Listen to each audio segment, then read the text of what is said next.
मनीषा सिंह आपका स्वागत करती हूं लिविंग 24 न्यूज में और आप देख रहे हैं आज की स्पेशल ब्यूरो रिपोर्ट। आप यहाँ से धर्मेंद्र जी चुनाव जीत गए हैं, क्या कहना चाहेंगे? आज के इस मौके पर सबसे पहले श्रद्धेय नेताजी को मैं श्रद्धांजलि दूंगा। अगर उनकी एक कर्मभूमि न होती तो शायद आजमगढ़ के लोग मुझे पहचानते भी नहीं। आरडी राष्ट्रीय अध्यक्ष जी का मैं हृदय से आभार व्यक्त करता हूँ, धन्यवाद देता हूँ। और चूंकि बड़े भाई भी हैं, इसलिए किन शब्दों में अब मैं आभार व्यक्त करूँ, मैं अपनी भावनाओं को जरूर उन तक पहुँचाना चाहता हूँ। उन्होंने मुझे इस काबिल समझा। श्रद्धेय नेताजी की कर्मभूमि, खुद की कर्मभूमि और आजमगढ़ के शानदार समाजवादियों की कर्मभूमि पर जो मुझे मौका दिया यहाँ से चुनाव लड़ने का, मैं आदरणीय राष्ट्रीय अध्यक्ष जी का धन्यवाद देता हूँ। मैं आजमगढ़ के अपनी समाजवादी पार्टी के सभी नेताओं का, सभी कार्यकर्ता साथियों का और आजमगढ़ के एक एक मतदाता का, जिन्होंने मुझे वोट दिया या नहीं भी दिया, मैं आजमगढ़ के हर व्यक्ति को नमन करता हूं और आभार व्यक्त करता हूं कि उन्होंने जो समर्थन दिया और आशीर्वाद दिया।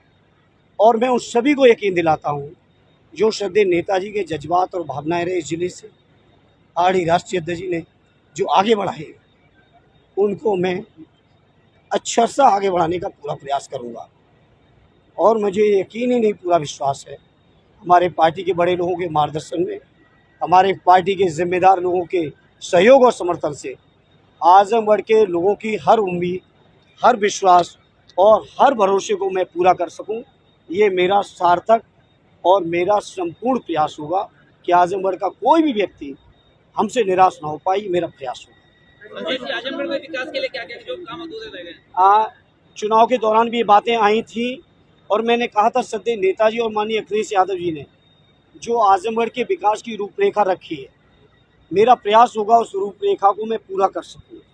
और समय के साथ आजमगढ़ की समस्याओं को और गहराई से समझ के उन समस्याओं को समाधान में मैं क्या कर सकता हूं, मैं इतना ही कहूंगा आज के मौके पर, मेरा अपनी ओर से 100% प्रयास होगा कि आजमगढ़ के लोग जो मुझसे उम्मीद लगाए हैं, जो यहाँ की जायज़ समस्याएं हैं, उनका मैं हर तरह से निराकरण कर सकता हूँ।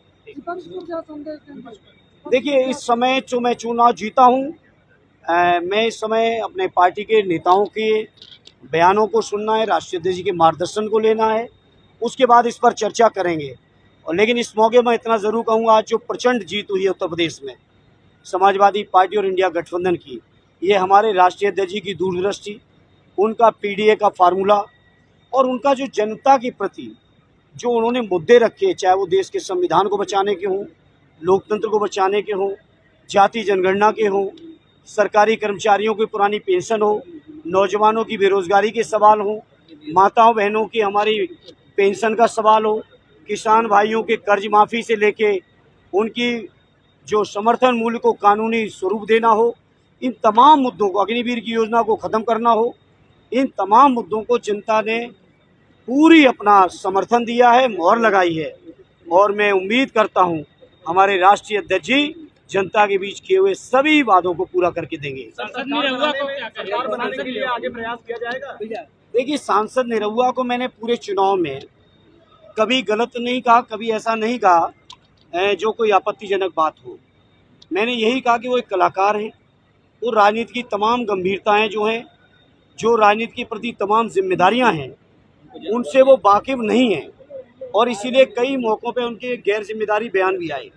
हालांकि आज चुनाव का परिणाम आया, वो चुनाव हारे। मैं आज इस मौके पर कुछ नहीं कहूँगा, मैं उनसे यही कहूँगा कि पिछले उपचुनाव में जब मैं चुनाव हारा था, मैंने यही कहा था कि मैं चुनाव हारा हूँ, मैं हिम्मत नहीं हारा। और मैं हिम्मत नहीं हारा था और आज उसका परिणाम है। आजमगढ़ के लोगों ने, हमारे साथियों ने कई बार कहा कि इस हार को हम सूद सहित वापस करेंगे, तो इतना सूद सहित कर दिया है कि आज इस मौके में उनके लिए कुछ नहीं कहूँगा। उनका भविष्य उज्ज्वल हो, हमारे कोई ऐसी दुर्भावना नहीं है उनके लिए। सर, सरकार बनाने के लिए किस तरीके से प्रयास किया जाएगा? अब वो राष्ट्रीय अध्यक्ष जी तय करेंगे, क्योंकि मैंने नियम कानून का अच्छा सा पालन किया है। सुबह 7 बजे से जब से मैं आया हूँ, अब तक मेरे हाथ में मोबाइल भी नहीं है, टेलीविज़न भी नहीं है। मुझे नहीं पता हमारे अध्यक्ष जी ने क्या क्या बयान दिए, क्या क्या फैसले लिए हैं। इसलिए मैं एक बहुत अधना सा पार्टी का सिपाही हूँ, मैं इस बारे में कुछ नहीं कहूँगा। आदरणीय राष्ट्रीय अध्यक्ष जी के जो भी निर्देश होंगे एक मजबूर सिपाही के तौर पर उन निर्देशों का अनुपालन करूंगा। सर, आजमगढ़ की जनता के बारे में एक शब्द बोल दीजिए। मैं आजमगढ़ के लोगों के प्रति मैंने बोला मैं कृतज्ञ हूँ। मेरे पास शब्द नहीं है कि मैं किन शब्दों में आभार व्यक्त करूँ, क्योंकि नेताजी ने रिश्ते बनाए, पीढ़ियों के रिश्ते, जज्बाती रिश्ते हैं। लोगों ने बहुत मखौल भी उड़ाया कि आते नहीं हैं, जाते नहीं हैं।